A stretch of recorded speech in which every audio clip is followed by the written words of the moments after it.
May we have a roll call, please, for City Council? Council members: Friedman. Here. Garpetian. Here. Najarian. Here. Sinanian. Here. Mayor Devine. Here. For Housing, please, Authority? Authority members: Devine. Here. Friedman. Here. Garpetian. Here. Kelly. Here. Najarian. Here. Brazian. Here. Chair Sinanian. Here. Madam Mayor and Mr. Chair, the agenda for the September 20th, 2016 joint public meeting of the City Council and Housing Authority was posted on Thursday, September 15, 2016 on the bulletin board outside City Hall. First item and the only item on this agenda is the Director of Community Development regarding updates to the City of Glendale and Glendale Housing Authority procedures for the implementation of the California Environmental Quality Act, CEQA, of 1970 as amended, and the state CEQA guidelines as amended, and updates to the Glendale Municipal Code related thereto, continued 9/13/2016. Ordinance for introduction amending Glendale Municipal Code. D is a City Council resolution to adopt City of Glendale and Glendale Housing Authority guidelines for implementing the California Environmental Quality Act, CEQA, as amended, and the state CEQA guidelines as amended. And C is a Housing Authority resolution to adopt City of Glendale and Glendale Housing Authority guidelines for implementing the California Environmental Quality Act, CEQA, as amended, and the state CEQA guidelines as amended. Thank you. Mr. Ochoa? Yes, ma'am. Thank you to the council and to the board for this joint meeting. We have actually a rather brief item tonight, or at least that otherwise could be, because it deals really with the confluence of the end of redevelopment in 2012 and the need to update our CEQA guidelines, which are, I believe, at this point, about 13 years old. And in doing so, what you will hear from Mr. Lanzafame in a second is our endeavor to ensure that the due process rights of all stakeholders are protected and preserved and hopefully lifted up, at the same time seeking the best economy of resources, particularly staffing resources in this case, as we move forward and administer to all of those various and assorted rights of the stakeholders. I stress that we're looking for the best answer, because at this point I don't know that there's necessarily a series of right or wrong answers, as you'll hear the background information from Phil. But our goal is to find that which works best for the vast majority of the people that we serve in your name, because as Mr. Bulanikian said earlier, you do set that tone. And so we are striving towards exceptional customer service and at the same time that engaged citizenry that was referenced by one of the previous speakers. Those two things are not mutually exclusive, and I hope and expect you'll see that in the report forthwith. So with that, I'll turn it over to Phil, and we'll start off. Thank you, Mr. Ochoa. Madam Mayor, members of the City Council, Mr. Chairman, members of the Housing Authority.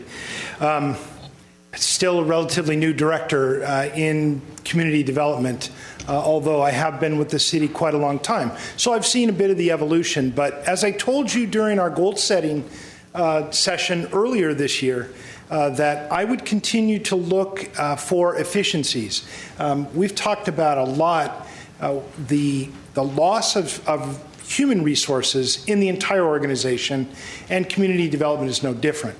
What we are trying to do, as Mr. Ochoa outlined, is we're trying to match our resources with our value for customer service. And so in doing so, I have brought forward to you last week or 2 weeks ago, we talked about some streamlining things. That has been brought to you several years ago. And to continue that theme, there's some recommendations that we have made that, again, would maintain due process, maintain that balance of human resource and that excellence of customer service that we're trying to put forward. We do need to update our guidelines, and so this is as good a time as any to bring to you some new ideas. Just in looking, so you have a general sense of where we are.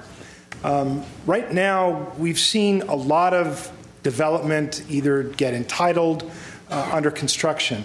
When I look at our key performance indicators, our applications are up 11%. Our valuation of those permits are down by almost 67%. If you look at the types of entitlements that are coming through, discretionary entitlements, what all of that information is telling us is smaller projects. It is the homeowner that's doing something, the small developer that is looking at, as Mr. Garpetian has talked about, that retirement piece of property. This is how they're going to fund their retirement in a small-scale development. So those are the things that, that's kind of where we are today. More applications, smaller projects, and a reduced staff. Now, I want to preface my comments by saying this isn't a staff-saving, time-saving for staff recommendation. What we're trying to do, again, is work with the resource that we have and maintain the high-quality customer service to all of our customers. And in doing so, we're looking at efficiencies. How can we maintain those things that are important to us and do it in a more efficient manner? So with that, I will jump into our guidelines. And I will say some of the things that we're recommending to you are mandated by state law. But a lot of the recommendations that we make, they're just that. The recommendations to you, they're policy. And so we're asking you to give us direction in policy. These are the three areas that generally are what we're talking about and being addressed in the guidelines.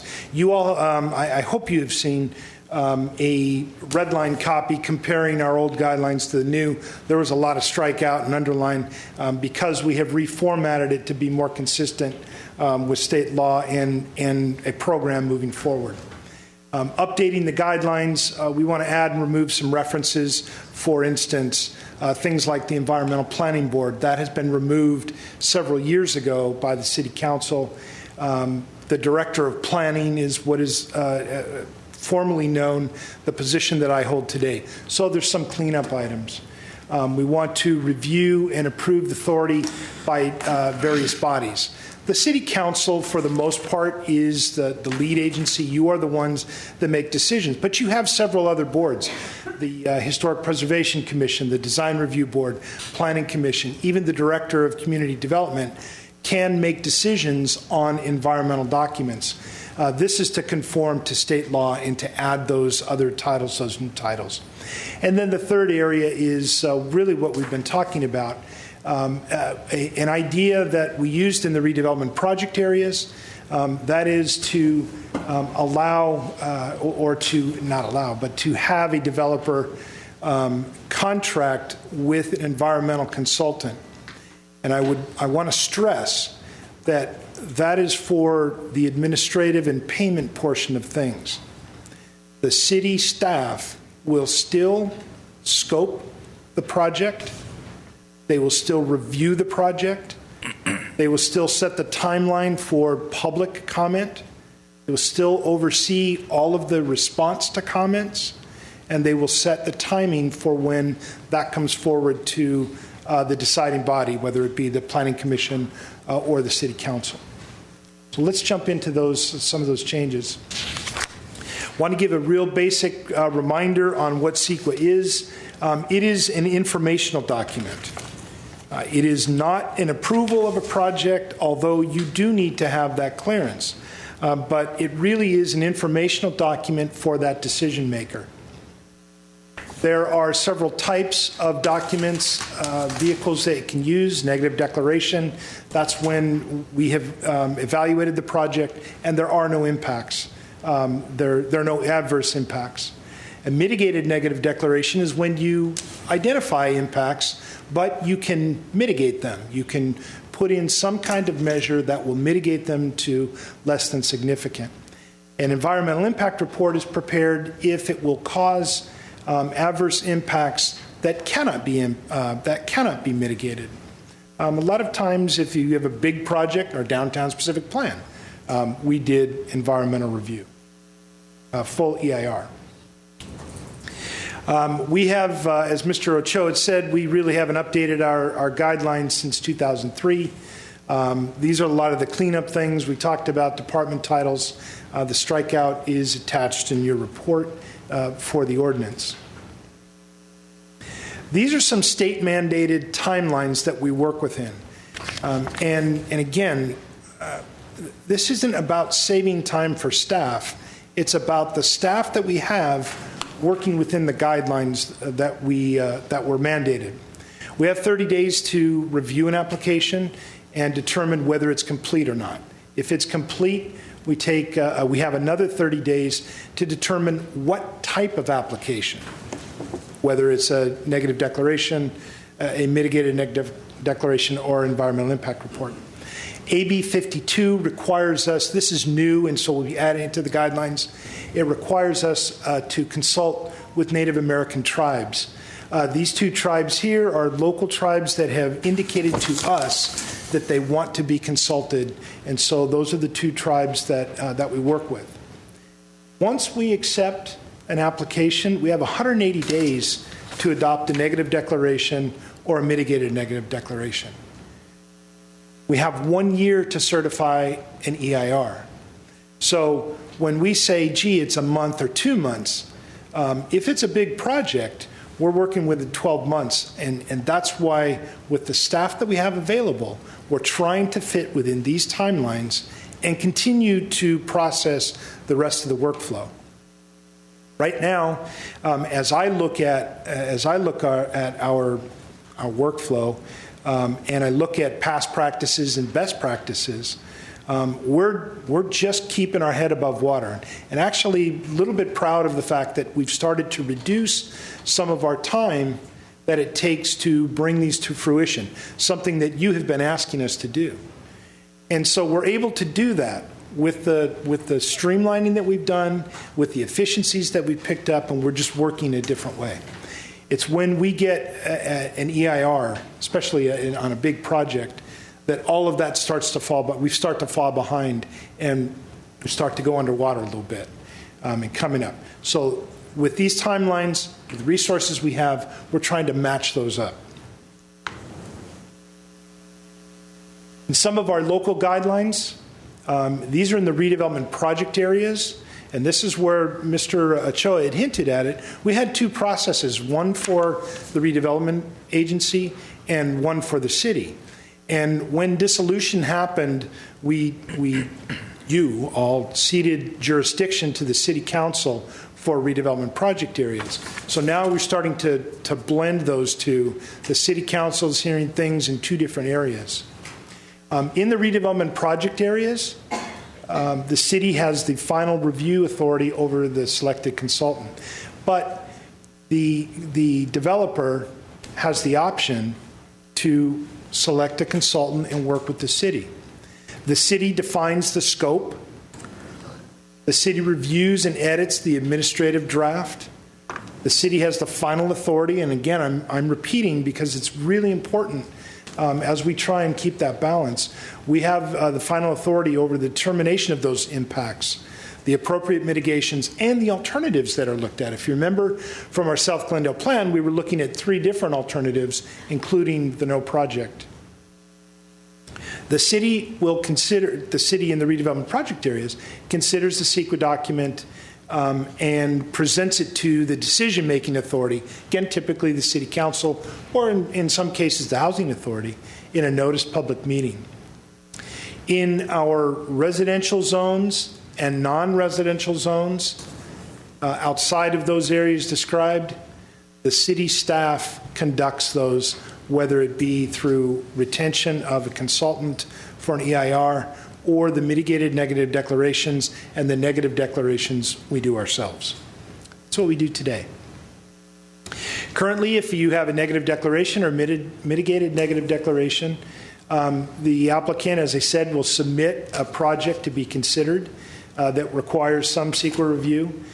We have the 30 days to determine if it's complete, 30 days to do an initial checklist. To prepare that document, another 30 to 60 days. To circulate, 30 days. And then we prepare our final responses, and that's brought forward.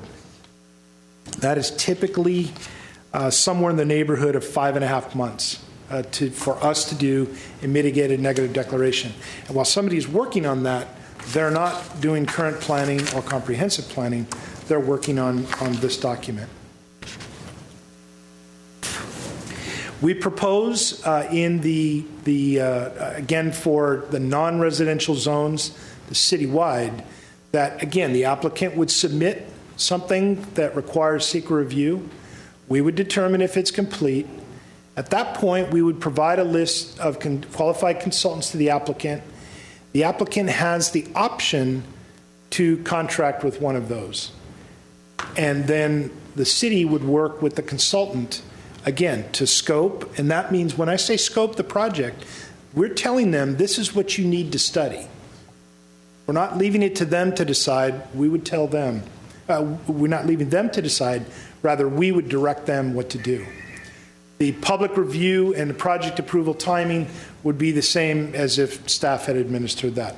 So we would get that completed document, we would review it, and bring it forward to the appropriate body. With respect to EIRs, same type of thing. We would get an application, would come in, we would go through the same routine, we would prepare the initial study. At this point, under our current guidelines, we would prepare and send out an RFP seeking a qualified consultant. Our guidelines would say 3. That would take us minimum of 30 days to prepare it and send it out. We would review the proposals, make a recommendation. This says to the director, and then I would be bringing it to you. We have not, the most inexpensive EIR that we have done was $60,000, which exceeds Mr. Ochoa's authority, so it must come back to this body for approval. And then we would execute the contract. All of that could take 4 to 5 months, again, with staff working on that part of the administrative aspect, and then you would start your preparation of the environmental impact report.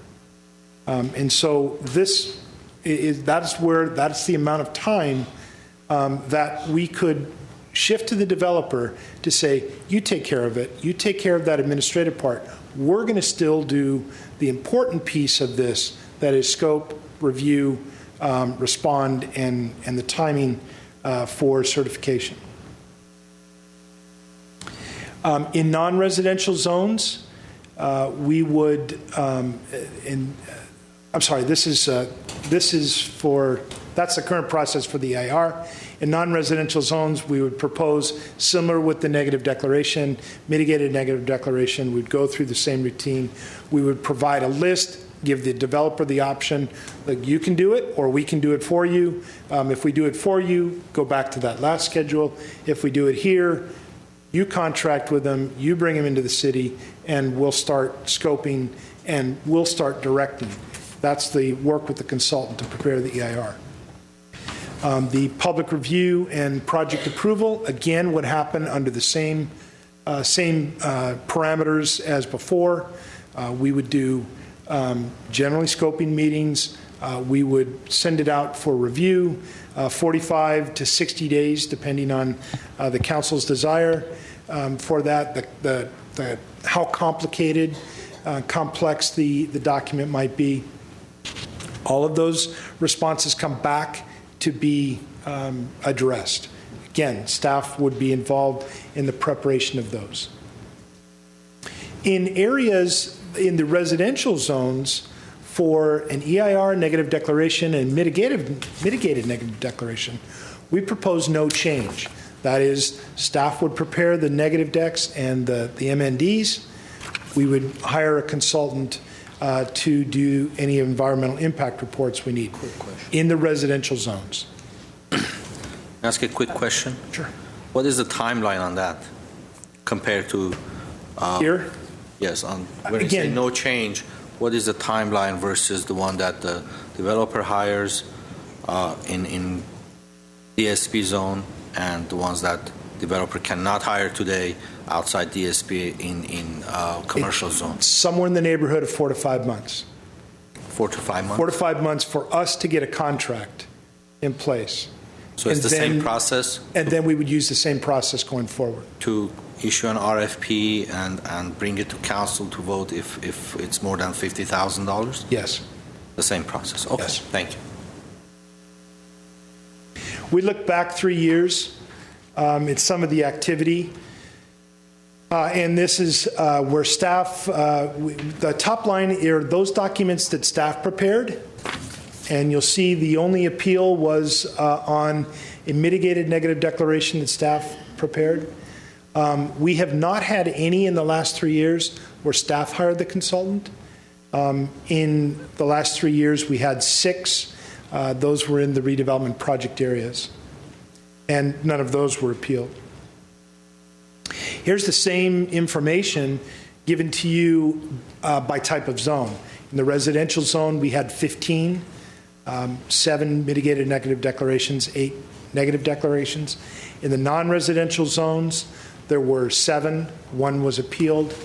And then in the DSP RDA negative declaration 1, there's the 6 EIRs. Today, this is the area where the applicant could select a consultant and come to us. These are the redevelopment project areas.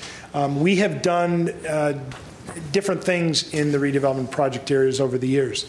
For instance, the Americana brand, at the time, my predecessor felt it very important that the city hold the contract, and we were the ones that hired the consultant, went through a procurement process, hired a consultant, and worked with them all the way down the line to conclusion. And if you remember, that EIR was challenged. It went to trial. The city was found to have met every standard, and in fact, the judge was very complimentary of the way we had done the environmental review. In the San Fernando Road project area, the Walt Disney Company brought the consultant under contract to work with the city on that project. We now have 3 phases in, 2.5, and then some ancillary development, and including the air terminal building. Again, that was held by or contracted by the developer, where the city directly worked with consultant. So those are the areas. Under the proposal, you see those same areas, but the color areas, that would be where those are non-residential zones where we would propose allowing the developer to hold that contract. Again, with staff working directly with that consultant. These are the areas that are everything else, which are residential zones, where staff proposes hanging on to that authority in all of those zones. Can you go back one slide? I'm sorry, Mr. Langfame, but one more. Where exactly is the blue, the enlarge the area where the change in the guidelines would affect? Is that the turquoise, the blue? The previous one, Phil. Go to these flipping between. That's what it is today. Now, right, and that's what it would be the next one. We used different colors. Where you see the blue, yeah. That's the San Fernando Road project area, which is green on this map. The downtown is in purple, and here it's a greenish color in the middle. But there are some other zones outside of that that are also non-residential. So everything in color. Everything in color there is non-residential. Just to give you an idea. And would be affected by this change. And would be affected by this change.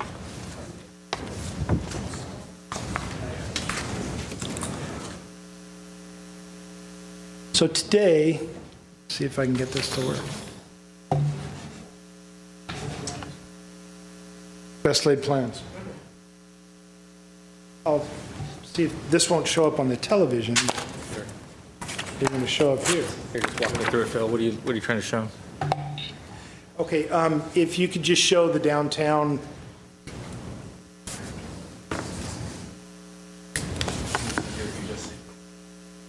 Old school. Right here. Here's the downtown.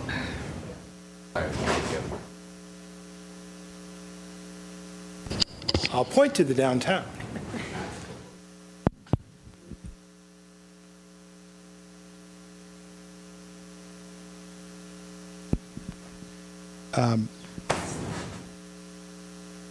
This is San Fernando Road corridor in here, including this purple. So really what is being added is this red in these transit corridors up here in the north part of downtown, the Glen Oaks area. There's some small areas up in here off of Kenneth Road and then up in Montrose. Those are the non-residential areas. Foothill. And Foothill, I'm sorry.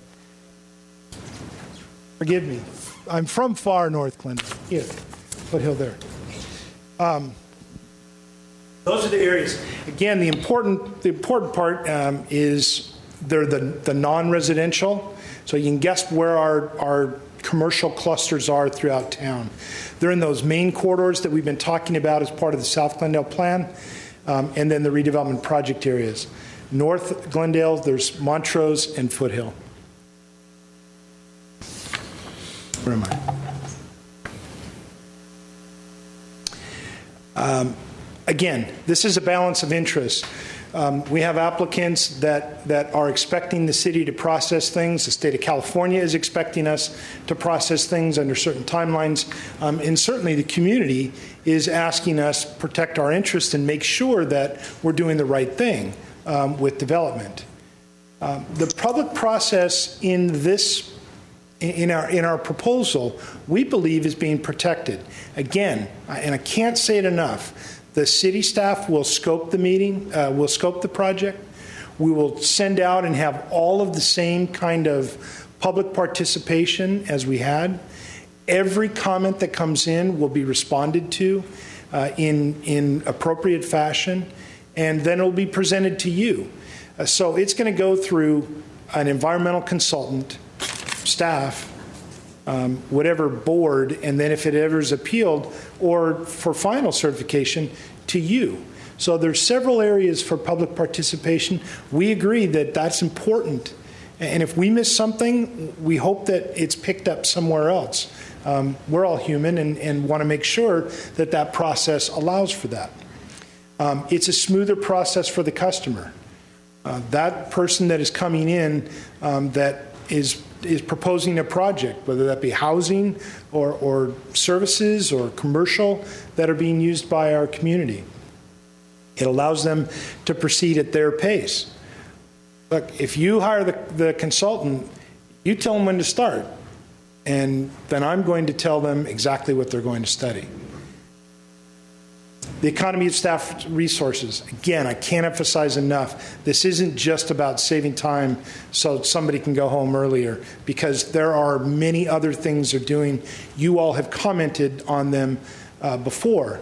But what it does is it removes the administration, the administrative part that we do, which isn't just in CDD.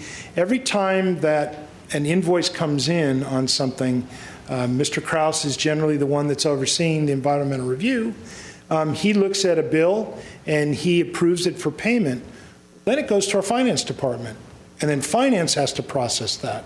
So there are things beyond, not a lot, but there are things beyond CDD that get removed in the administration of this.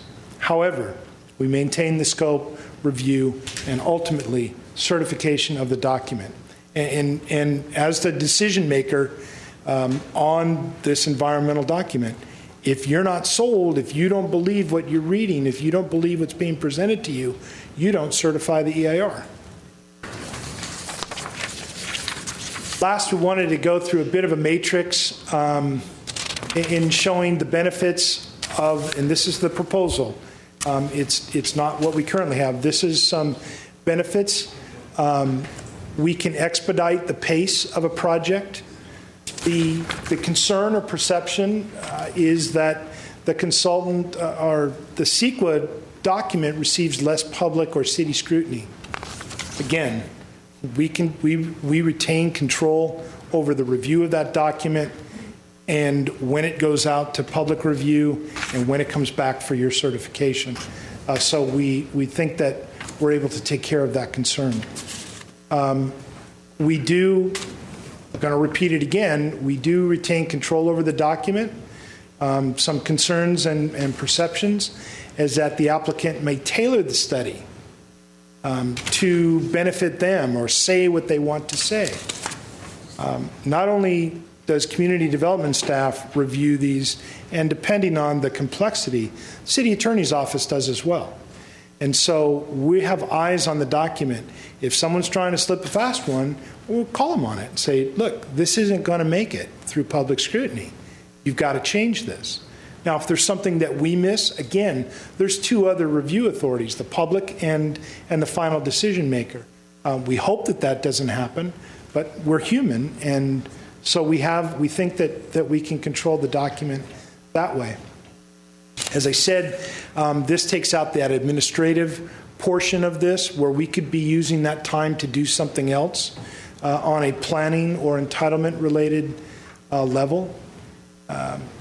Where the concern is that we should revise the RFP process to expedite this and reduce that time, but still we control that administration and monitoring. Regardless, in our current plan, our current guidelines say you got to go out and get 3 bids. If it's over $50,000, we have got to come back to you. We can't cut that out. That is our procurement. We believe that the public and applicants get the notice, an opportunity for due process. The concern is that if the developer somehow has the contract, that there will be inadequate opportunity to review and comment. As I said before, we will control all of those, and we will comment. And you all, if you followed the redevelopment agency before its demise in 2012, or if you were part of that, you know that all of those documents where a developer held the contract, you saw them and you saw all the responses to them. And oftentimes it's a fight with, no, it's not ready to come forward. Finally, the consultants are professionals. They have strong credentials. They have been vetted by the city, and they have their professional reputation on the line. Again, the concern is that whoever's paying that bill is who they're going to kowtow to. This last comment it kind of goes back to the first one. We retain control, but these consultants are working in other cities. Some cities that they do have, similar to our process, where they are holding the contract.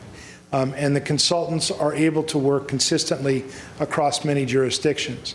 Whether I am taking a deposit from a developer and passing it to the consultant, or the developer is paying the consultant, it's coming from the same pocket. The important part is that we continue to have the review authority and control over that document. Finally, these are the alternatives for you tonight. We do have an ordinance, and then there are 2 motions to adopt the guidelines, one for the City Council, one for the Housing Authority. You have the option not to approve what we have recommended. And the third is that, almost a menu, if you will, you could adopt the cleanup provisions that we've asked for. You could adopt the state-mandated language that includes all the approval bodies and the consultation with Native American tribes. You could approve the applicant preparation in non-residential zones. That's the big idea here. Or you could give us any other direction. With that, that completes my presentation. Mr. Kraus is here. I'm here. Staff, if you have any questions, or we'll be prepared to respond to any comments you'd like afterwards. Thank you. Thank you, Mr. Lansing. I have 13 cards, so we can do the public comments first, if you don't mind, or would you like to ask questions of Mr. Lansing? What's your pleasure at this point? Want to hear the public comments? Okay. All right. I only ask that I'm going to give everyone 2 minutes to express your 2 minutes to express your comments. If you're repeating, let's try not to, maybe give up a little bit of your time so that someone else can say something different, but let's try to keep it with a lack of repetitiveness, and maybe we'll get through this. So we'll start with Glenn Webb first, followed by Jerry Green. Members of the council, I'm Glenn Webb, 1670 Arbalest Drive. I want to comment on the issue of this contractor selection. Contractors hire architects, contractors hire lawyers, contractors hire engineers. They hire advocates. By definition, the people they hire are advocates for them. They present the contractor's position. To me, it is absurd to permit the contractor, and in Mr. Lansafe's words, to select, to hire, to contract, and to administer the preparation of environmental data, which has to be done in an independent manner, has to be done in the interest of the people of the city of Glendale, and cannot be done under the administration, the payment, and the selection of the contractor. It is a direct conflict of interest. I don't know any other way to say it. Thank you.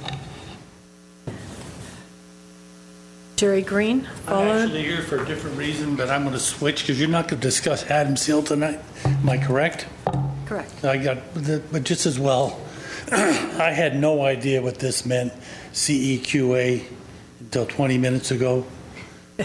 But I'm a quick study. The gentleman behind me is 100% right. We don't outsource that type of work for the city. That's just an opening a door for backdoor deals, sloppy craftsmanship. Those apartment buildings on Brand and Central that look like refrigerators. You did a great job at the Americana. It looks like an apartment building, something you might even see in New York, but the rest of them belong at Disneyland. Thank you very kindly. Thank you. Greg Grammer, followed by Grant Michaels.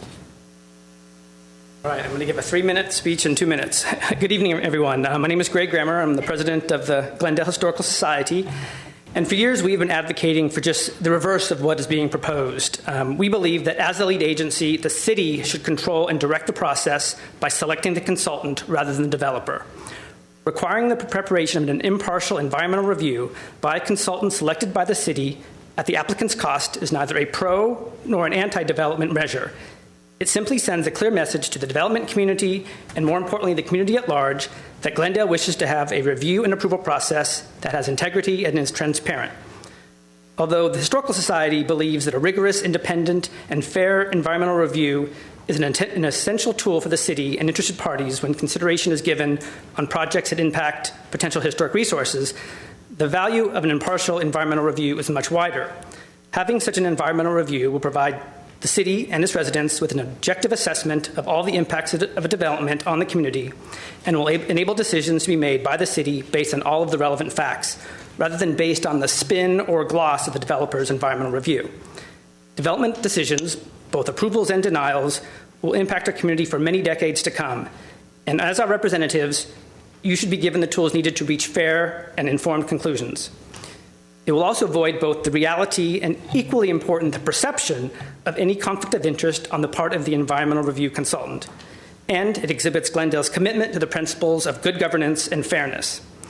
Regardless of claims asserting the independence of professional consultants, we all know it's plain common sense for an applicant to identify and hire, if it has the right to do so, the consultant that it believes, or actually may know, will produce the type of report believed necessary to secure a green light for the proposed project. It is unreasonable to believe that a developer choosing the environmental review consultant is interested in simply selecting the consultant it believes will do the most thorough and fair review. Consultants, like other professionals, can be advocates for a cause while still adhering to the basic principles of the profession. Just like a trial lawyer will not permit his or her client to commit perjury, nor does he or she shine a light on the negative aspects of the client's case. Again, if a developer-selected consultant does not have an actual conflict of interest, the perception is certainly there. The burden of an independent ERR consultant selection process is a modest and measured safeguard to ensure the integrity of the process is maintained and, critically, seen by the community is being maintained. Thank you. Grant Michaels, followed by Gail Egan. Good evening, Mayor, Council, and staff. My name is Grant Michaels. I'm the president of the Glendale Homeowners Coordinating Council. The GHCC does not support the recommended changes allowing a developer to select an EIR consultant. The stated goals can be achieved by other methods, maintaining objectivity in the process. Perhaps these guidelines may best be reviewed by the planning process streamlining task force that was called to be reformed. Thank you. Thank you. Gail Egan, followed by Bruce Merritt. Members of council, I too am here at great personal sacrifice, missing the Vin Scully bobblehead night at Dodger Stadium. So this is how important this is. The whole intent of CEQA and the governmental function of a municipal body such as yours is to ensure the appearance and the ethics of an independent body to review proposed development. And that is negated by permitting the developer even to choose a list of persons that have been so-called vetted by staff. It doesn't appear that staff workload requiring EIRs even warrants any change in guidelines because very few matters are mandated to have an EIR. If you look at a lot of the development in the city, it's all been approved on MMD, which actually is a bigger issue, as you all know. The issue of the CEQA, also what you're doing is you're bifurcating the guidelines to subsect guidelines for a residential area and a commercial area. And if I were persons within the residential area saying I have to follow this process, but yet I'm in a commercial area, you're making two classes of parties seeking development within the city, which I would think that anybody within the residential area would then bring forth suit to the city because they too should be subject to the same guidelines. There should be one set of guidelines. They should mandate independence in the review of all development subject to staff overview and the legislative process. If the issue is contracts that are in excess of $50,000 need to come before this body, perhaps it's time to raise that limit to provide staff with a little bit more signing authority in today's environment. Thank you. Thank you. Thank you. Bruce Merritt, followed by Mike Morgan. Good evening, Mayor Devine and members of the council and of the Housing Authority.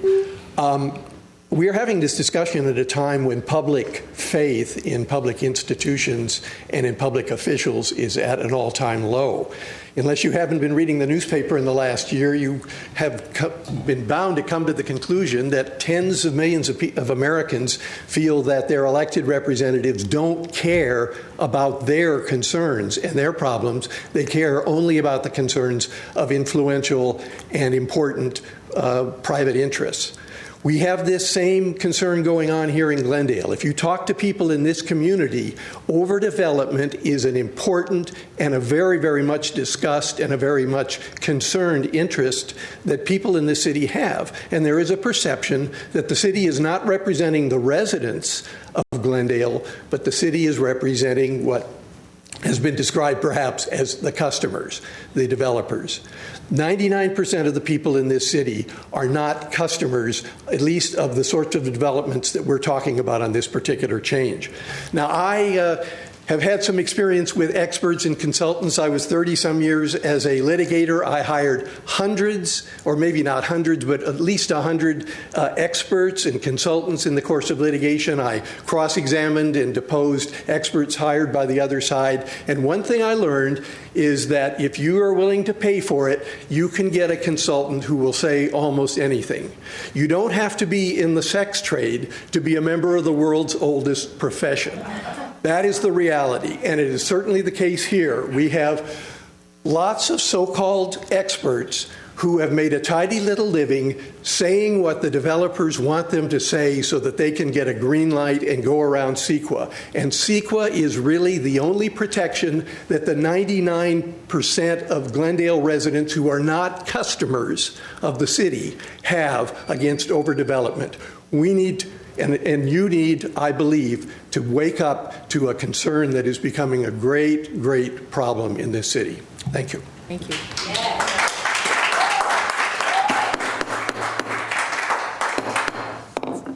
No applause, please. Mike Morgan, followed by Morgan Ward Duran. Good morning, Matt. Good evening, Madam Mayor, City Council, City Manager, and staff. My name is Michael Morgan, a three-score resident of this fine city.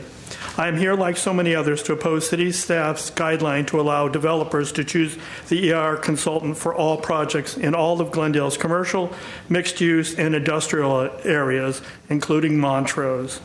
That this idea is coming before City Council leads me to believe city staff has lost objective sense. The purpose of an EIR, as you know, is to make sure the public interests are protected. To allow the developer to choose the EIR consultant is an obvious conflict of interest, as you've heard, a wolf guarding the henhouse, so to speak. EIRs are designed to analyze transparency objectively.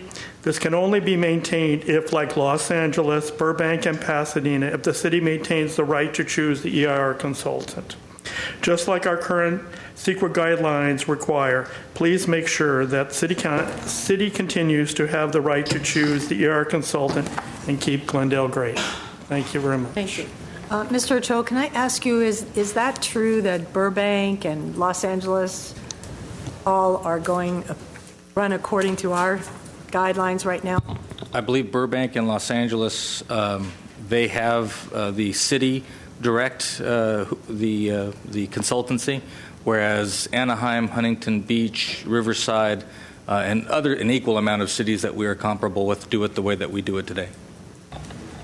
Okay. This is Morgan Ward Duran. Yes. Duran or Duran? It's whatever you want. My name is Morgan Ward Duran, and I'm part of the aforementioned engaged citizenry. I want to take Mayor Devine's comments seriously and not repeat what you've already heard today, but I also want to point out that you should hear what you're hearing. Everybody who's spoken so far is deeply, deeply concerned with the concept of giving EIR consultant the payment and choice of EIR consultants to developers, and there's a reason for that. It's really a no-brainer, right? I mean, it shouldn't even be necessary for all of us to come up here and explain to you, the community director, and you folks, that it's a conflict of interest when somebody pays for an EIR consultant and when somebody hires an EIR consultant, right? It's what's considered being beholden to somebody. I mean, these are common concepts. And in fact, I'm going to do something I've almost never done in my life. I'm going to cite the Bible, okay? Because that's how old this saying is. No man can serve two masters, right? That would mean the EIR consultant hired by the developer represents the developer. No longer represents the citizens of Glendale, okay? And I just wanted to make one more comment, again, not to be repetitive, but I invite you to ask yourselves, what problem are you being asked to solve with this change? We've already been told it's not staff time, right? Okay, it's not staff time. Then what is it? It's only to make it easier for the developers. It certainly isn't for the citizens of Glendale. You've heard that. So listen to us. This isn't what we want. Thank you. Thank you. Mike Mohill, followed by Rondi Werner.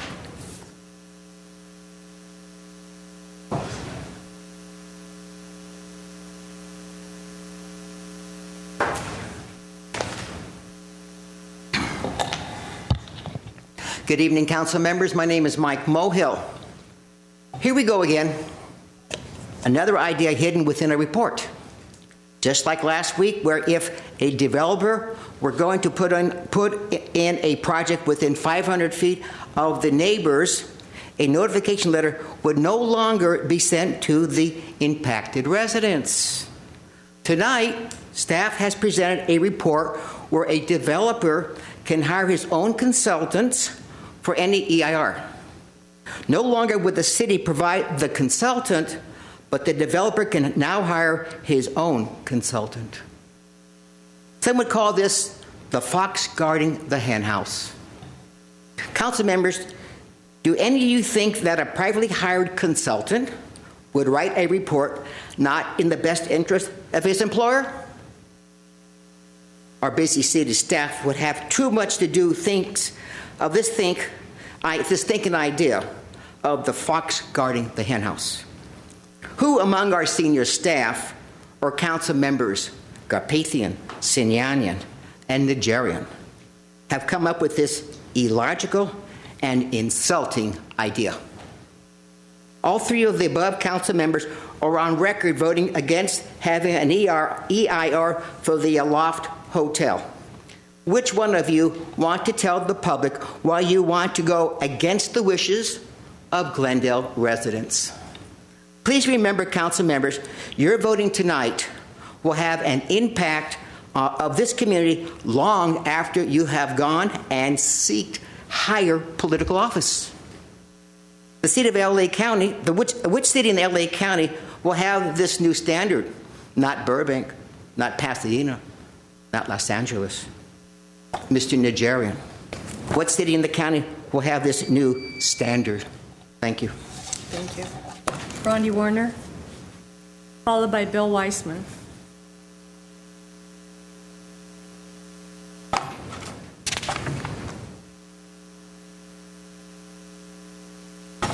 Mayor Devine, City Council member, staff. My name is Rondi Werner. I'm president of the Adams Hill Neighborhood Association. The Environmental Quality Act was enacted to protect the public and our natural resources from substantial harm by developers. CEQA requires an environmental impact assessment for projects that could substantially impact our quality of life and threaten our environment. Why then would the Director of Community Development recommend that we give control over EIA consultants to the developers? According to their report, staff workloads make it too time-consuming for the CDD to manage this process in commercial, industrial, and mixed-use zones, the types of projects that have the most potential impact. On September 13th, the CDD's streamlining report to City Council made several other time-saving recommendations, including eliminating mailed public notifications within 500 feet of our properties, and weakening the R1R zoning protections in Adams Hill, and lowering parking standards in commercial areas where there's a change of use. We commend City Council for protecting the public's interest by declining to adopt any of those streamlining recommendations. CDD's leadership continues to ask Council to reduce the standards and procedures that protect our quality of life because it takes too long. CDD should be given the resources it needs to carry out its purpose, as stated on its website, to be accountable for implementing the city's development policies based on the community's vision, and to ensure that the quality and character that Glendale residents expect from their wonderful neighborhoods is realized, unquote. In conclusion, handing the authority to developers to select, manage, and pay their own EIR consultants appears to be another misguided attempt to limit public safeguards in the name of efficiency. We urge City Council to uphold the safeguards afforded by our CEQA policy that protects our natural, scenic, and historic resources. Thank you. Bill Weissman, followed by Francesca Smith.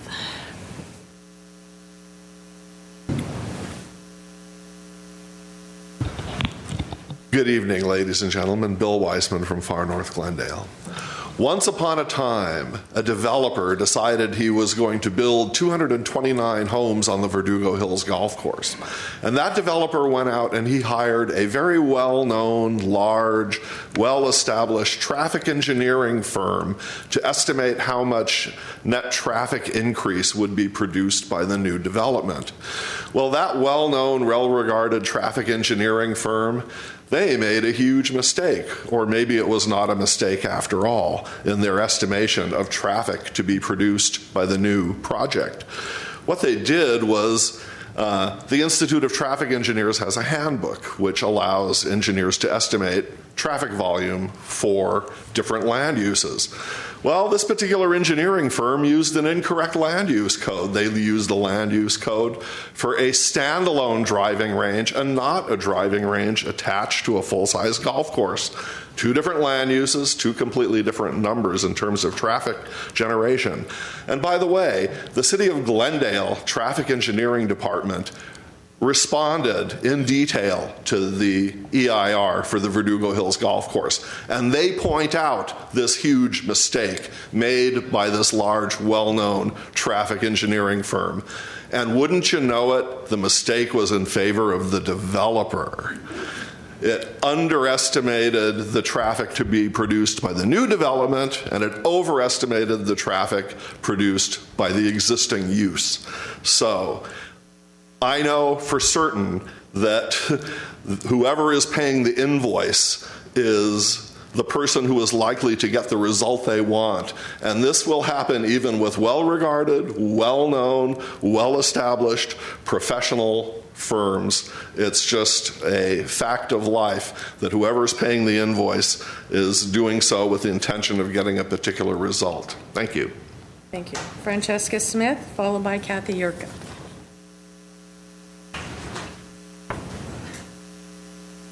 Good evening. Thanks for having me. I wanted to respectfully request one additional minute. Okay, go ahead. Thank you. Hi, I'm Francesca Smith. Some of you may know me. I'm an architectural historian. I live in Glendale. I have a master's in real estate development. Probably most of you don't know that. And I've worked in real estate development for quite a few years. I'm going to skip over explaining CEQA, all that stuff. For 20 years, I was an environmental consultant preparing CEQA documents. Although I did not relish working with developers from time to time, I did during that period. In numerous cases, the developers did not like our opinions. Everybody knows that there are consultants who can make whatever impact you have disappear, whether it's traffic, biology, archaeology. There are always well-known consultants who can make these things go away. Often they tried to reverse my professional judgments regarding identification and analyses. Not all of them had educational backgrounds where they were qualified to do that. In fact, none of them did. I would listen to their opinions and I would explain why I had the findings I did. All too often, they didn't want to pay us. Sometimes they insisted that we sign non-disclosure agreements because they would hire somebody else who would make the impact go away. So in the case where they're hiring their own consultants, we can't know that. I've had to take them to small claims court. I've had to wait more than a year to be paid when they didn't like these things. It's obvious that they're finding the most flexible consultants, and less experienced, more hungry for work, and less ethical consultants are willing to do that. And the results are obvious. Unfortunately, Glendale has been ignoring its own adopted local CEQA guidelines as well as Public Resources Code Section 21082.1A, which states any environmental impact report or negative declaration prepared pursuant to the requirement of this division shall be prepared directly by or under contract to a public agency. I don't know why this doesn't apply to Glendale. The modal verb is shall. It's not can or may. There isn't a permissible third alternative. The late appellate judge Donald Gates wrote on this subject, I gravely fear that allowing public agencies throughout the state to continue to operate in this forbidden fashion, we will produce an effect that extends far beyond the project he was discussing. If you believe that it's not in public interest to allow this to go on for the wolf to guard the flock of sheep, then I urge you not to adopt this change in our local CEQA guidelines. Developers do not act in the public interest. They act in the interest of their bottom lines. We elected you all and asked you to protect our public interest. Thanks. Thank you. Kathy Yurka.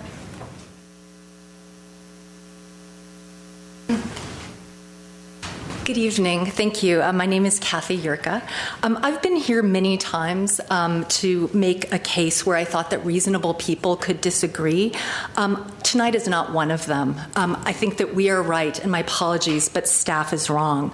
You've heard from firsthand experience how the process is manipulated by those that pay. I know that you received an email. It's in the public record from a resident who described in detail how a consultant he hired allowed allowed him to shape a draft EIR to shift blame away from his company for the release of asbestos-containing materials. All of these projects had lead agencies that scoped the project, that reviewed the draft EIR. That is not the same thing as controlling the process. I think that the staff report does a disservice to you, the city's leaders, by ignoring the obvious problems with the path it recommends. It does not offer a rationale for why you should move in this direction, or rather it offers faulty rationales. There is no reason in the world you have to require RFPs in order to hire the consultant. So there's no 3-month delay. The city council votes, that's it.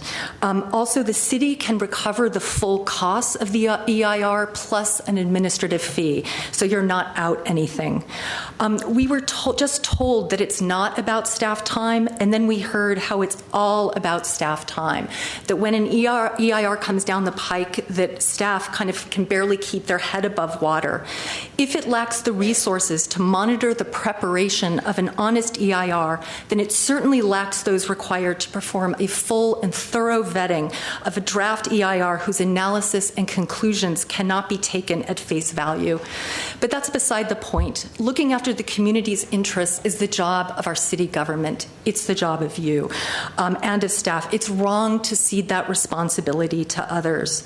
The current policy, which allows developers to choose consultants in redevelopment areas, which, by the way, was adopted 40 years ago, should be reversed, not expanded. Thank you very much. Thank you. Okay, that was my last card, our last card, so I will open it for discussion. Ms. Councilwoman Friedman, you'd like to start? Sure. Well, first, I want to thank everyone from the public who sent emails. Look at this. I think all in opposition to the changes. I had this grand idea of responding to them all, and then I realized that it would have taken me all day long, so I couldn't do it, and I apologize for that. I have to say I completely agree with the public, and I'm really a little surprised to see this come forward. I mean, even if an EIR preparing company doesn't feel compelled to always opine in behalf of their client, there are certainly companies that are known for preparing more sort of favorable EIRs than others, and of course developers will gravitate towards that. And I just think that those companies I think that there's an inherent bias that people have, even if it's subconscious, to please their clients.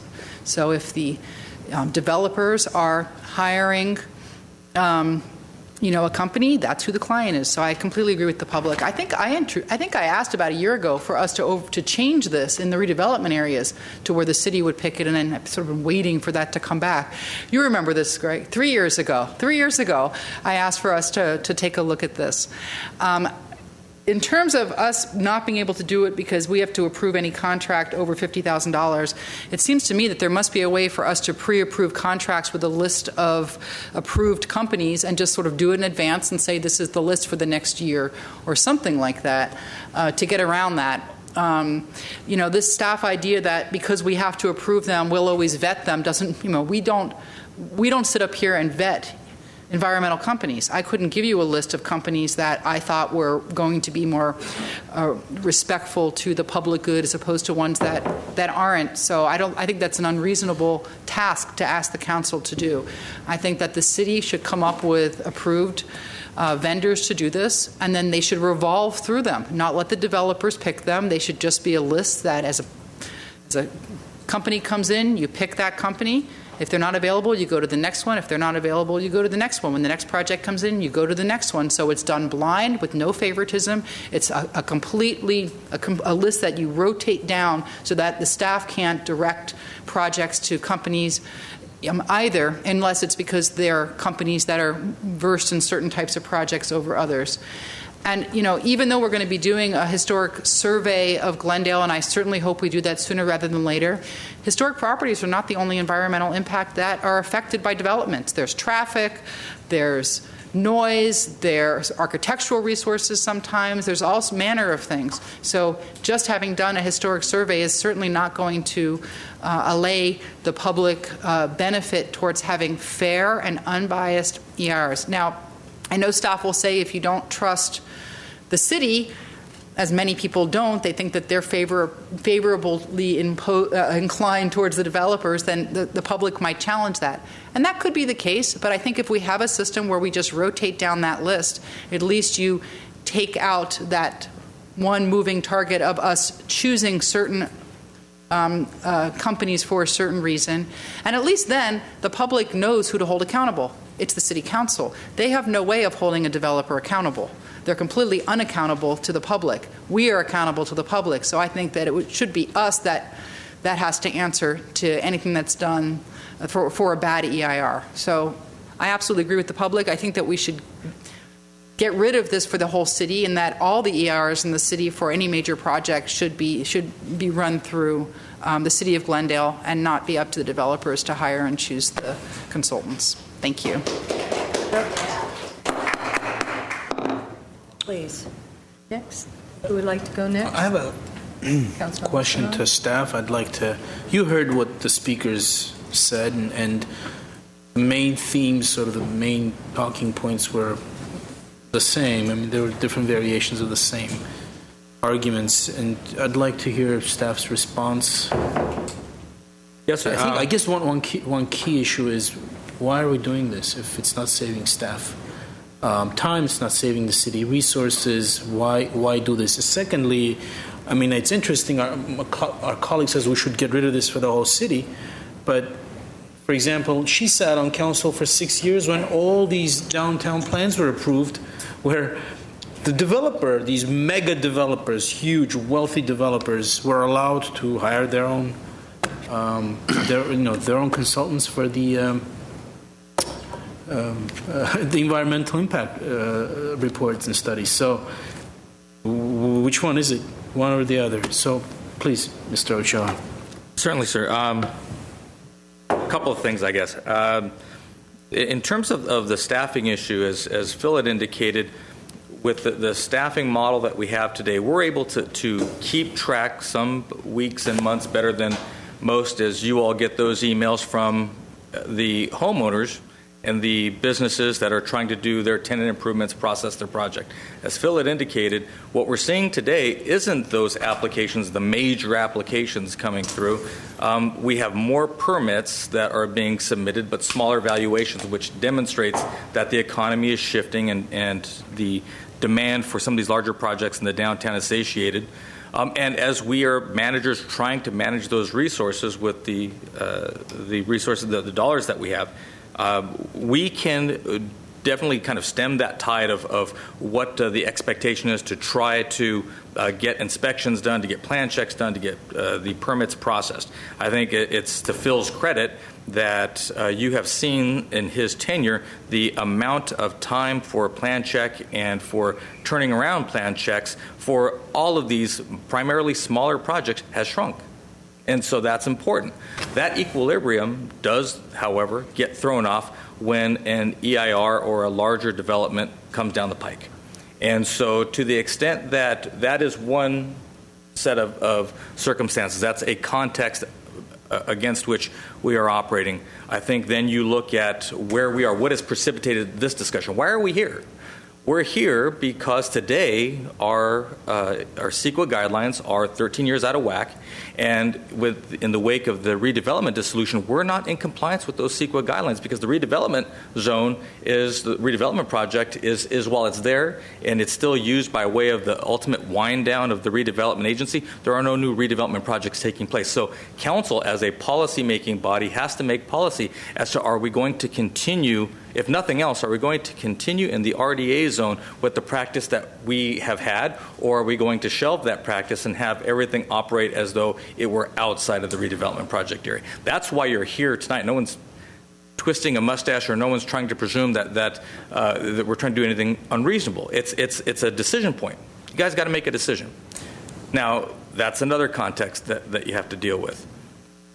Against that context, I would, as Phil had indicated earlier, direct you to successes and challenges that we've had over these last decades that say, okay, in the redevelopment project area, many of the people who are here in the audience tonight have loudly applauded some of the work that has been done in the city pursuant to the practice that we have in place today.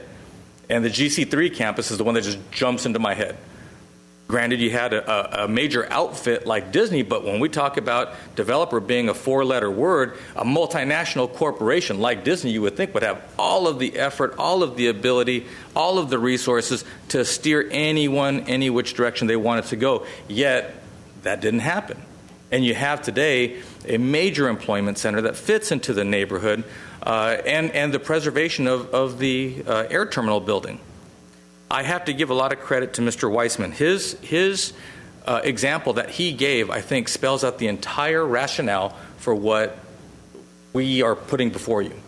In the city of L.A., I believe it's L.A., maybe it was L.A. County, but I believe they both have this process whereby the city controls that environmental review process. Their consultant got it wrong. We had nothing to do with that scope, and they got it wrong. And yet our traffic engineering folks got it right. When you think about what an EIR is, this inventorying of all the potential impacts, and to the extent that we're there at the beginning to help scope, we're there at the end, you all, in a public setting, at least one public forum, to certify that EIR after your staff has vetted through it, well, it seems to me that we can reasonably disagree on what is that right way to go, because our precedent, our history that we've gone through demonstrates to us, as I said at the very beginning, there's no one right answer. Because arguably we've done it right under the system that we have today. And if we had done it right in a number of occasions, and more often than wrong, and I'll get to the wrong in just a second, in the RDA zone today, if we can do that, then it seems to me if we're able to fix some of the shortcomings that we have today, then perhaps we can expand this to the non-residential zones. The same opportunity that we have afforded in the RDA project would be the same to all other non-residential zones. The problem that we've had primarily is with historic resources.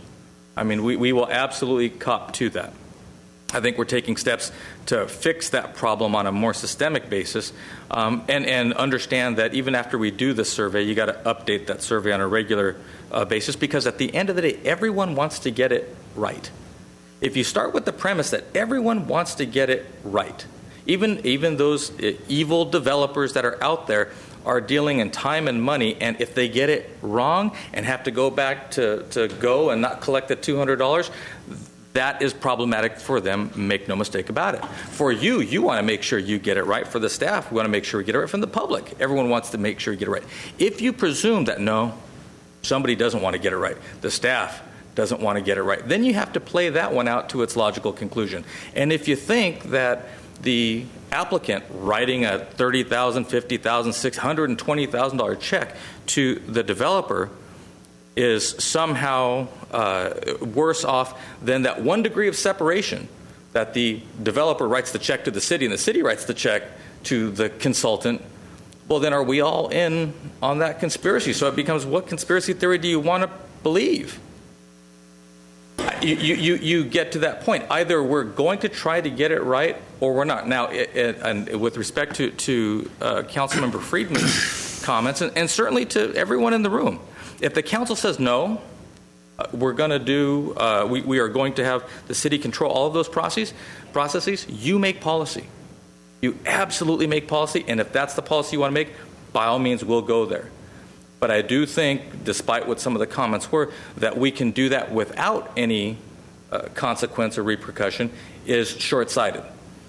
Just as I wouldn't tell folks necessarily what their business is here, I think they have to at least respect that there are a number of internal controls in the securing of a consultancy and the time that it takes on the front end, as well as the time that it takes to administer it, are not simply things that you snap the finger and go. We can revise our procurement policy, absolutely. That has implications in other ways. You've seen other cities have problems. Did they let too much slack out or not? It begs another set of questions. But understand that you drop a pebble over here, the ripples go out in different directions, and sometimes not always what was intended. What we have here, again, is the end of the redevelopment process where a decision point has been reached. And all this is tonight, all this is what decision do you want to make? All right, so I've been sitting here since 6 o'clock and I've been stumped by the following issue, and I thought that's the biggest mystery I'm going to have to solve today, which is why is Bill Wiseman sitting there instead of sitting where he always sits every Tuesday night? But now I'm stumped by your answer. So why are we doing this again? I mean, staff is making a specific recommendation. So the question is, I understand all these overarching issues and all that, but staff is making the recommendation that it's making. Why? We're making this. What does the city gain? What do the residents gain? What does the process gain?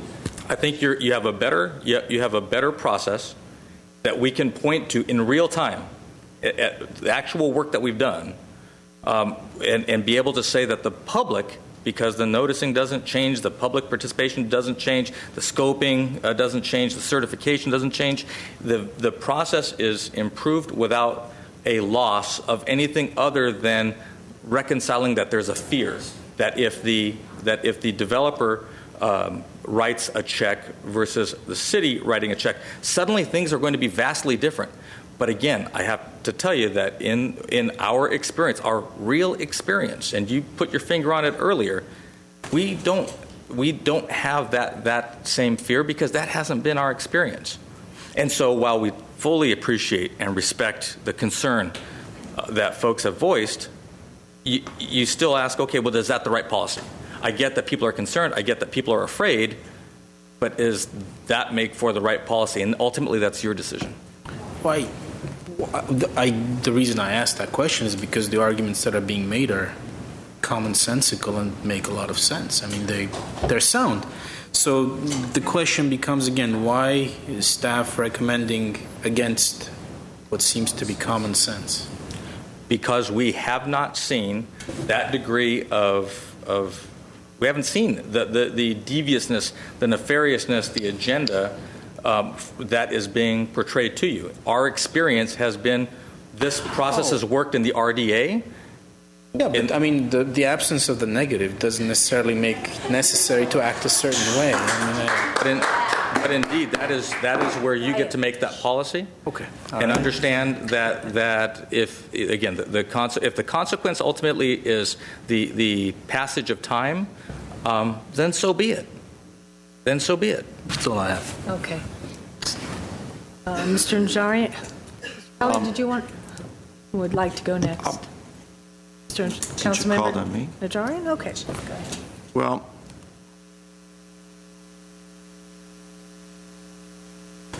I was a little bit amazed at the number of emails that I received for what I think is otherwise an innocuous change. And I started thinking about it.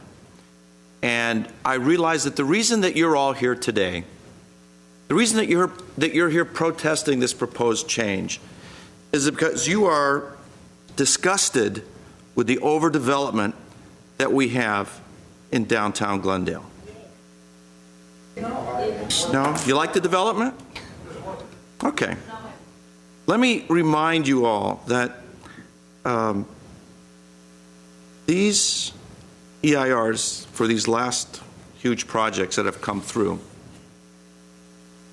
were prepared by the developer.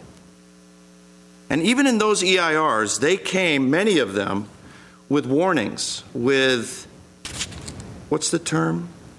Unmitigatable. Significant and unavoidable impacts. Significant and unavoidable impacts. So these are the red flags that the developer's own EIR consultants were waving in front of this council. And I can tell you that this council, who's supposed to sit as a jury, we're supposed to understand that the consultant that comes forward, that's paid by the developer, does have a bias. That biased witness is waving red flags before us, and it can only be overcome by this council adopting a statement of overriding concerns.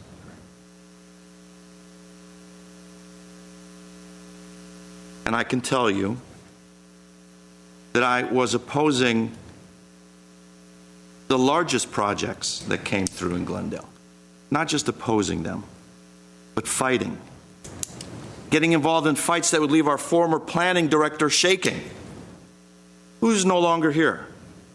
Getting into fights that would leave our city manager fuming. We leave our differences on the dais once we go through the door. So what you're really concerned about is whether your elected officials have the ability to see the bias that may or may not exist in a EIR and take action on that, questioning the findings, questioning the significant impacts, and acting accordingly. I think you should be screaming just as loud that any sort of EIR review process be held not at 3 o'clock, where people are picking up their children or still at work or trying to prepare for the meals, but at 6 o'clock as it is now. And the thousands of units that were built in downtown Glendale were all approved, maybe with 1 or 2 exceptions, during the 3 o'clock hour. And I didn't see many of you here. I saw Bill Wiseman sitting in that corner. They were working. But that's the safeguard that we have here. That is the safeguard that we have. Would a EIR consultant have some bias towards the person that pays his bill? Of course. But we're supposed to be the backstop. We're supposed to be the ones that can see through that, recognize bias or no bias, ask the tough questions, not just of the EIR consultant, but of staff as well, and come up with the correct decision. I think that's really what we're all here for. You're afraid that the EIR consultant is going to whitewash a project and it's going to come to council. Well, projects, even when the EIR consultant hired by the developers have waved those red flags, such projects, large projects, significant projects with impacts on public safety and traffic and air quality were passed by this council. So it seems like we're arguing over a very small part of the process where the buck stops here, as they say, and it's incumbent on you to appear at these and to elect officials who are going to have the public's best interest in mind and ask the questions from the EIR consultant. Why should we approve this project if it's going to reduce our police effectiveness? Why are we going to approve this project if it's going to reduce our fire safety effectiveness? Why are we going to approve this project if our intersections are going to go to level F? That's what the real issue should be here today, not whether an EIR consultant is paid by the developer or not. Because this is where the real analysis and decision making is going to be held. So as far as the issue at hand, my colleagues, if it's not broken, don't mess with it. But I'm not one who's clamoring to give it back to staff, to have staff select the EIR. I am not willing to change it and to continue the process where staff selects the EIR consultant. He's against the proposal. Are you for it or against it? He's against. Well, there's different areas of the city, but in general, I would like staff to be the ones who are selecting from a pool of qualified EIR consultants with a high errors and omissions insurance policy for any errors that they may have made to be selected from that group and not let the developer pay for it. Are you... Let staff and let the city pay for the contract, the consultant. The money, the money is going to come from the developer. That's going to be a fee that he pays to the city, and the city should contract that out, and as well as an administrative fee, which is permitted by CEQA on top of that. So you're not in favor of changing the guidelines? I'm not in favor of changing the guidelines. Thank you. Mr. Garpetti. Thank you, Madam Mayor. Boy, I'm glad I didn't vote for any of these projects. I gotta tell you, I mean, you live with your decisions, and every time you sit in the dais that make a decision. Half the room is happy, the other half is trying to rip your head off sometimes. And I've been there, believe me.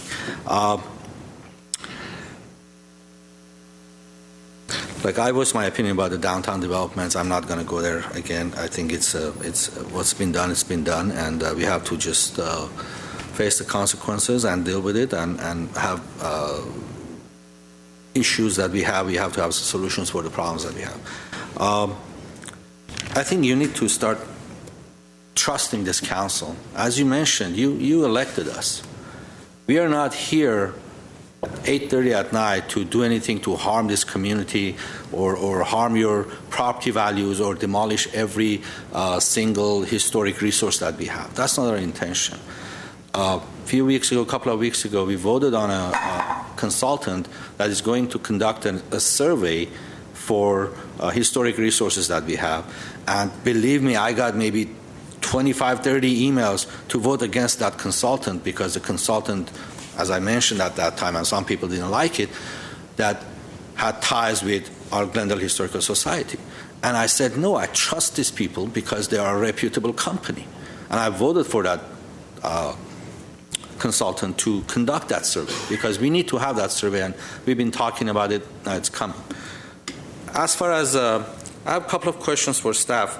Slide 12, there's a number of projects on that. I would like to know if I'm reading that right or not.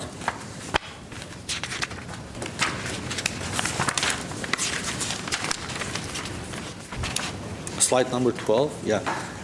These are all outside the DSP. Am I reading this correctly?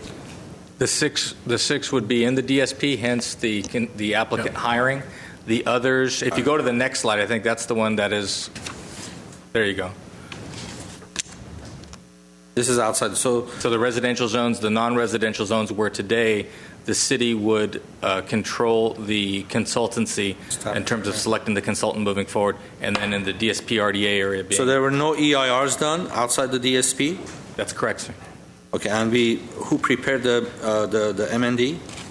Staff. If you go to the previous one, in all of those cases, that shows you who prepared it, and so staff prepared the MNDs, the negative decks, and then the. And there was no EIR required, basically. That's correct, sir. And only one was appealed. That's the Aloft Hotel. The Aloft Hotel. Before that, you had no issues, basically, as far as the. Certainly, we have issues, but we didn't have any that went to appeal. I'm trying to be a little bit on a lighter side, if you will. How do we choose? I have a question as well. Another question. For some of the projects like the Public Works does, sometimes we come back and say we want to do away from RFP because we have certain qualified contractors that are specifically geared towards certain items that we are looking for, and we have 2 or 3 of them. We interview them, we choose one of them.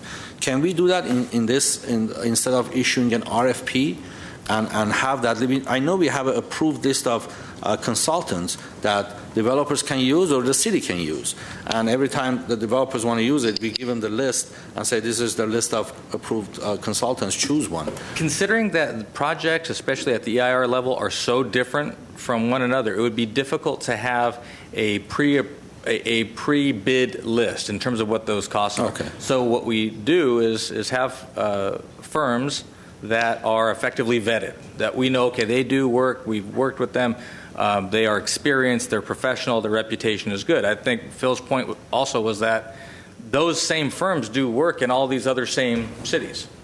And so you get a little bit of the benefit of all worlds there.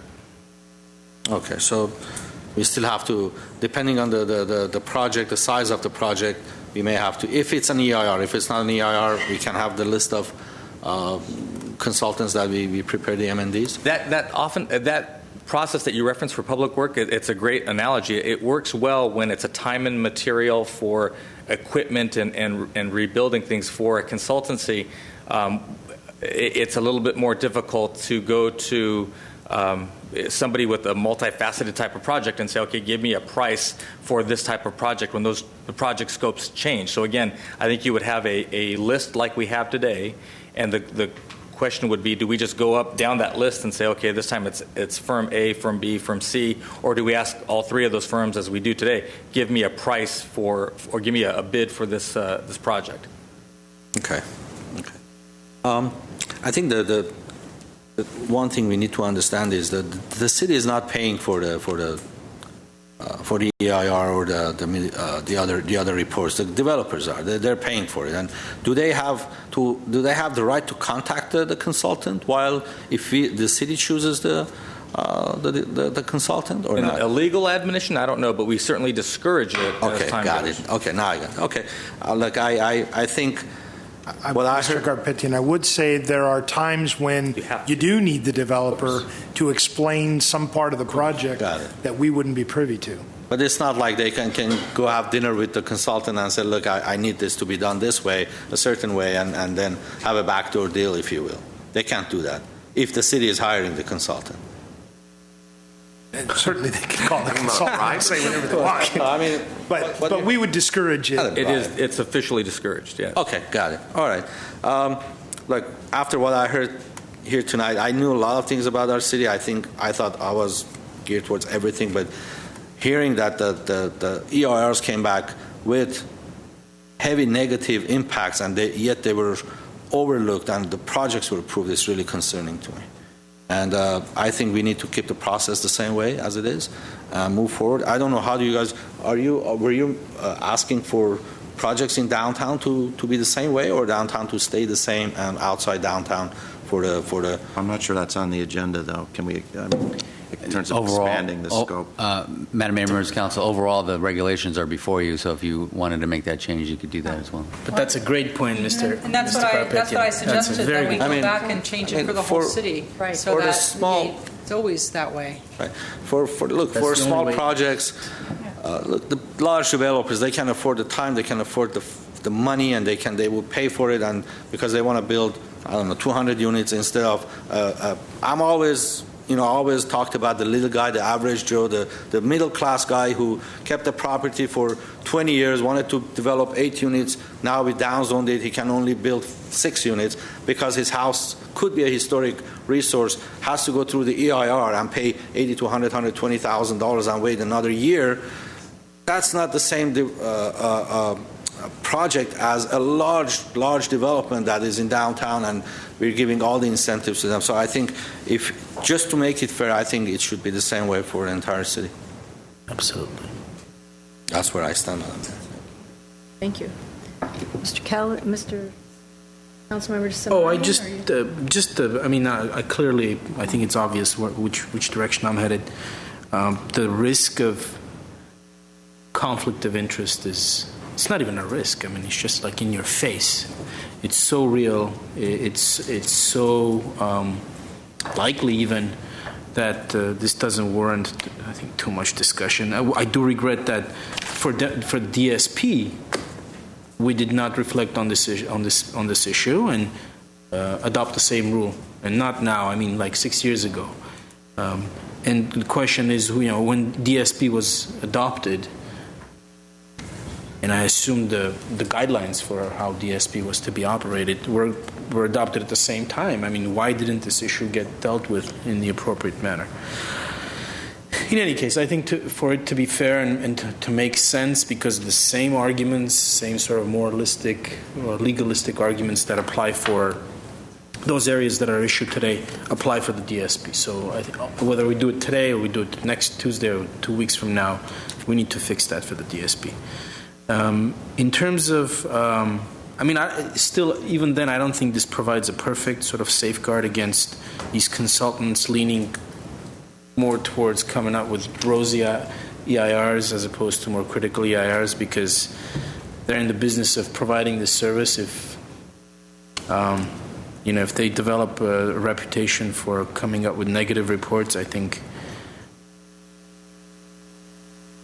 Not in Glendale, but in other places, staff may strategize as to which consultant should go with which developer, and that way they can control the process, which is obviously a negative thing. But maybe I'm getting too much into it. In terms of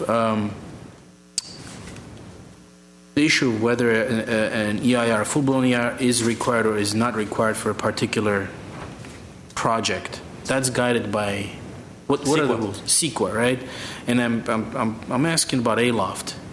One of the speakers said that we did not agree or didn't. Three council members were named. I was one of them, so I'm raising this issue. We refused to go along with the demand of the residents, and we did not require an EIR.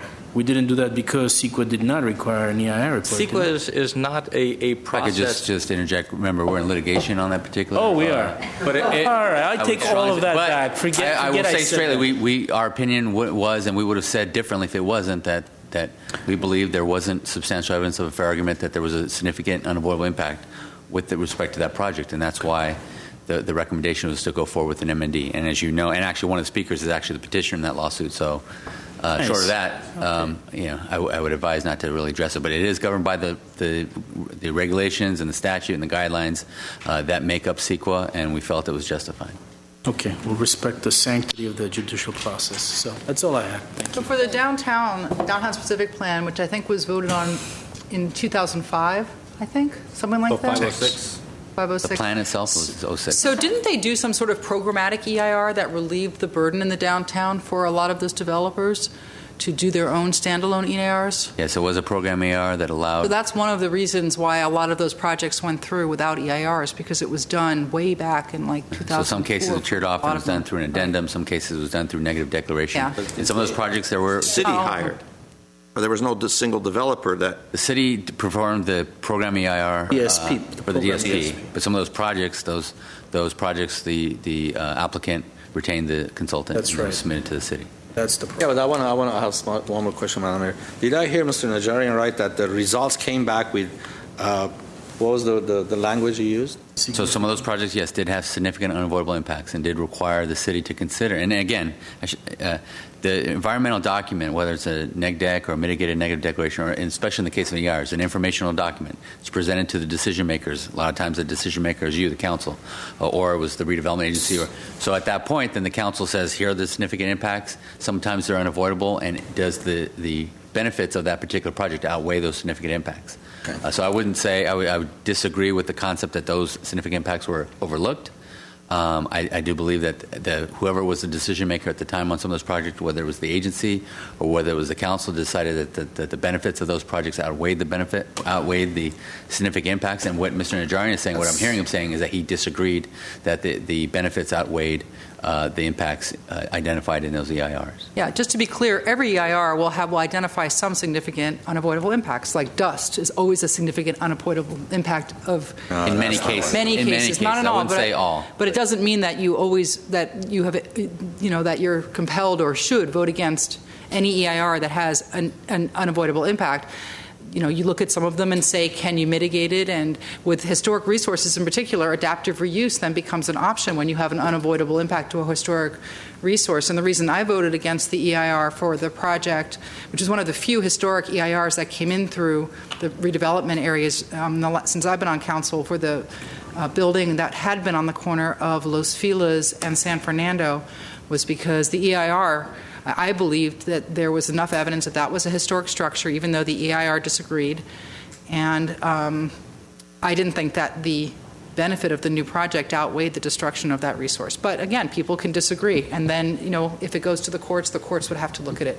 But in terms of this, I know the mayor hasn't spoken, but I would absolutely want to have a motion that we try to make it in the entire city to where developments of a certain size, that the developers are not allowed to hire the consultants, that it has to be done through the city, whether they're in the redevelopment area, old redevelopment areas, or in the downtown specific plan or not. So that would be a motion that I would make. Well, I'd like to hear from Mr. Kelly and Ms. Parazian. Mr. Kelly first. First of all, I'm relatively new. I'm in my 14th month, so I don't know where Bill Weissman usually sits. Just to point that out. The second thing, I just wanted to ask Authority Member Najarian. He's recommending the changes. Then that's your position, that he's recommending. He's not recommending it. Okay. Well, we may expand the issue citywide. I believe a motion will be formulated to require that the city do the contracting with the EIR consultant. Okay, I just wanted clarification. In some sense, I don't want to change, but other sense, I do want to change. Okay. Yeah, I'm good then. All right, Ms. Brazian. So I don't have comment, but I have a question. The last update on the guideline was in 2003. And do we know what was the prior one? No, ma'am, I don't know that. Okay. So, when it says guidelines should be updated periodically, what do you mean? In 5 years, in 10 years? Ideally, it would be in that 5 to 7 year range, just to make sure that you capture any new changes in California state law that would be applicable. Okay, thank you. That was my question. Okay. All right. Finally, I agree with all of my fellow council members and authority members. I think that revising these guidelines would have been a negative impact, real or perceived, on the objectivity and the transparency of this process. Mr. Lanzafame mentioned time and again that the city would have oversight on the scope. And my comment to that is, you're telling the consultants what to study. They are telling us the results, and there's a difference. And so I don't know that having the scope is that big of a positive. Also, I feel that the residents need us to preserve the integrity of the neighborhoods, that are impacted by the development, whether it's commercial or residential. That's our job, to make sure that everything is transparent and there is integrity in the process. So I was not going to approve this. So I also agree with changing this citywide. I think that's a great idea for us to do now. And I did want to say that, this part about who pays is the one that, what's the saying? If you, I have it written down. I wrote it down.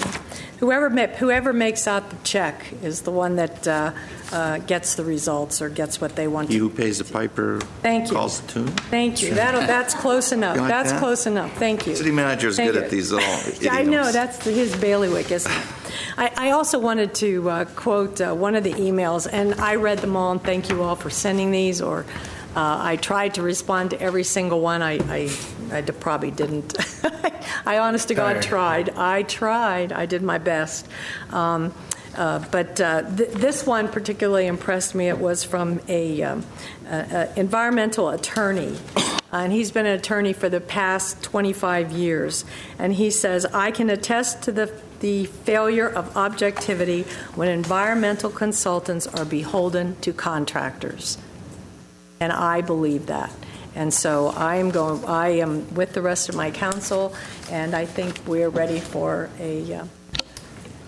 Did you make a If I may, just procedurally where we're at. So we had a couple items before you. One was an ordinance, which we're still asking the council to, all that's doing is granting the authority for whether it's a hearing officer or DRB or Planning Commission who actually is approving a particular project, expressly granting them the authority to approve the document. And that's necessary because of a recent change in CEQA case law. So based on what I'm hearing, I would suggest that somebody from the council introduce that ordinance, and then the council and the housing authority direct us to bring back the regulations with the not make. There are some changes to the regulations that need to be made, the guidelines that need to be made regardless.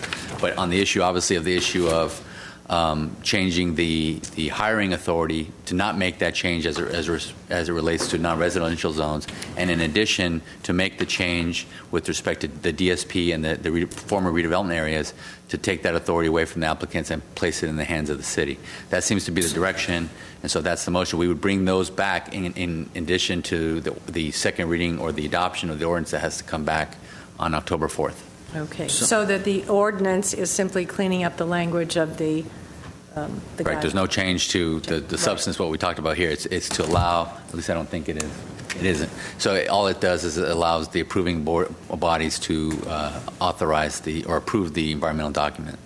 Okay. And then, so do I have a... I have a question before. Sorry. So if there's an EIR prepared, it doesn't come to the council? Like the DRB will approve it? depending on the circumstance. So if they are the approving body for that project, and they're the first body that has to approve it. If it's in some cases, you might have a DRB approval where it is the DRB. Sometimes it might be a hearing officer. It could be whether it's an EIR or an MND or NEGDEC.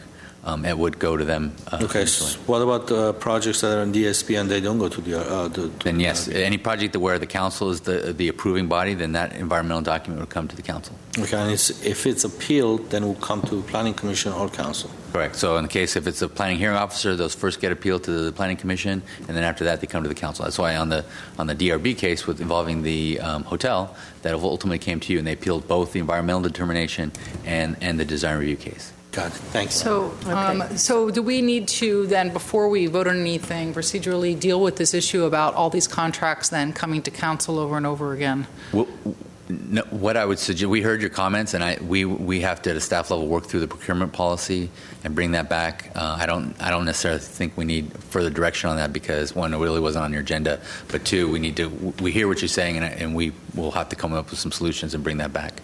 The other thing is, I know that we changed the process for the former redevelopment, San Fernando redevelopment area, so that those projects do go to DRB instead of going to council. And I'll just say, I know this isn't the proper place, but I think we should consider doing the same thing for projects in the downtown and have them go to DRB so that they have a chance to look at it and that the public has, a chance also to weigh in. I just think the DRB process is a good process. Council would have to agendize that, and then it would come back for your consideration. We've got experts and architects on that board, whereas we don't on council necessarily, and I think that the projects would benefit from going through DRB. But you're referring to design, not necessarily... No, I'm talking about it's purely design. That's why I'm saying it's not a discussion for tonight, but I would love to agendize that discussion. So right now I need a motion for to introduce the ordinance. Well, somebody just introduced the ordinance. Yeah, who did? Did you? Okay, all right. And now we'll go on to the resolutions we need for the Housing Authority and for the City Council. What I would suggest, rather than adopting a resolution for the council to make a motion to direct us to bring back the resolutions next week with the ordinance that would include revised guidelines that would not only not make the change as it relates to non-residential zones, but also make the change as it applies to the DSP and San Fernando areas. So moved. That's all I need. Somebody move. That's the motion. And second. Okay. And that concludes this What, we need item. to vote on that. Roll call? No, sorry. Roll call. Yes. Garpetin? Yes. Yes. Yes. Fine. Yes, and for the And the same motion Housing for the Housing Authority? Authority, and we'll bring that back in the afternoon on the 4th. right. So we need a motion. So who moved For the Housing Authority, we need a motion. Who will move from second? Second. Roll call, please. Fine. Yes. Yes. Garpetin? Yes. Yes. Najarian? Yes. Farhazian? Yes. And Chair Sinani? Yes. Thank you. So I need a motion now for the adjournment of the joint So moved. Second. and City Council. So moved. No, council? We're not adjourned. I'm sorry. Joint. For the special meeting, yeah, okay. Special yeah. meeting, yes. Second. Second. And